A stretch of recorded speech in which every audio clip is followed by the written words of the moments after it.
জল নিকাশির ব্যবস্থা নেই, তাই সামান্য বৃষ্টিতেই কামরাঙ্গাতলী বাজার এলাকায় ভয়াবহ হাল হয়েছে উদয়পুর থেকে সোনামুড়া যাওয়ার গুরুত্বপূর্ণ রাস্তার।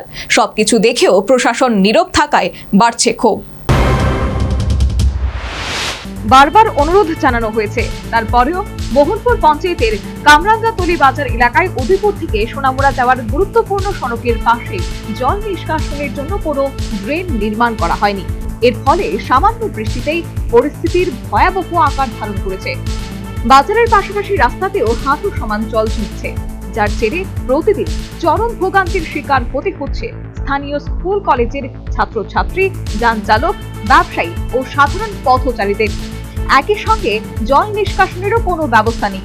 তারপর আবার এলাকার রঞ্জু মিয়া নামে এক বাসিন্দা রাস্তার দুধারে প্রচুর মাটি ফেলে জায়গা উঁচু করেছে বলে অভিযোগ, যার জেরে বৃষ্টির জল স্বাভাবিকভাবে বেরোতে পারছে না। উল্টে বৃষ্টির ফলেই বাড়ছে রাস্তার উপর জলের পরিমাণ। স্থানীয় বাসিন্দাদের প্রশ্ন, পিডব্লিউডি এর জায়গা কিভাবে মাটি ফেলে ভরাট করা হলো? প্রশাসনের নজরে দিয়ে এমন কাজ কিভাবে সম্ভব হয়েছে? আইন অনুযায়ী সরকারি জমি দখল বা ভরাট করা আইনত অপরাধ। তারপরও অভিযুক্তের বিরুদ্ধে কেন কোনো ব্যবস্থা নেওয়া হচ্ছে না? রাস্তার জল জমার ফলে সবচেয়ে বেশি দুর্ভোগে পড়েছে স্কুল পড়ুয়ারা। প্রতিদিন ইউনিফর্ম ও বই খাতা বাঁচিয়ে জীবনের ঝুঁকি নিয়ে জলমগ্ন রাস্তা পার হতে হচ্ছে তাদের। ফলে সন্তানদের নিরাপত্তা নিয়ে উদ্বেগ বেড়েছে অভিভাবকদের। পথচারীদের অভিযোগ, দীর্ঘদিন ধরে এই সমস্যার স্থায়ী সমাধান না হওয়ায় সাধারণ মানুষের দুর্ভোগ ক্রমশ বেড়ে চলেছে। বাজারে ব্যবসা বাণিজ্য ক্ষতিগ্রস্ত হচ্ছে, আর বর্ষা এলেই পরিস্থিতি আরো ভয়াবহ রূপ নিচ্ছে। এই অবস্থায় সরকারি উদ্যোগে দ্রুত একটি সঠিক নিকাশি ব্যবস্থা গড়ে তোলার দাবি জানিয়েছে তারা। স্থানীয় ব্যবসায়ী সুভাষশীল আক্ষেপের সুরে জানালেন, এক সপ্তাহ ধরে রাস্তার জল জমে আছে, কিন্তু প্রশাসনিক আধিকারিক ও জনপ্রতিনিধিরা সব দেখেও নিশ্চুপ। আপনাদের অসুবিধা হয়তো রাস্তা দিয়ে মানুষজন আইতে পারে না, জল যাওয়ার কোনো ব্যবস্থা নাই। তারপরে স্কুলের ছেলেমেয়েরা মানে আসা যাওয়া করতে পারে না, বিরাট সমস্যা। মানে আধা ঘন্টা বৃষ্টি হইলে ইন্ডিয়া যেমন পরশুগা 3টার দিকে বৃষ্টি হয়েছে, ওই মসজিদ পর্যন্ত পাড়িয়ে গেছে জল, বাজারের অর্ধেক পর্যন্ত।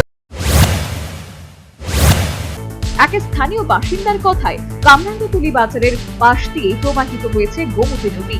পরিকল্পিতভাবে ড্রেন নির্মাণ করে বৃষ্টির জল গোমতী নদীতে নিষ্কাশনের ব্যবস্থা করা হলে সমস্যার সমাধান হবে বলেই তাঁর দাবি। কন্ট্রাক্টর তারা যদি কোনো ড্রেনের ব্যবস্থা করত সবচেয়ে উপকার হতো, কারণ এই রাস্তার মধ্যে দিয়ে অনেক ছোট বাচ্চারা স্কুলে যায়, বা এই রাস্তার মধ্যে আবর্জনা পানি অনেকের পায়ের মধ্যে গোটা পেছাড়া হইতে আছে। তারপরে গিয়া স্কুলের ছাত্ররা অনেকটা রাস্তা ঘুরে যাইতে হয় স্কুলের মধ্যে। এই যে জলটা জমছে কিভাবে? জলটা আপনার এদিক থেকে স্কুল থেকে এই বাজারের পুরো জলটা এদিক দিয়ে আসে। এটা কি দুই সাইডে যাওয়ার কোনো জায়গা নেই? কোনো যাওয়ার কোনো রাস্তা নাই। এখন কি করলে সেটাকে কোথায় নিয়ে মানে জলটাকে কোথায় পাস করে দেওয়া যাবে মনে হচ্ছে আপনার?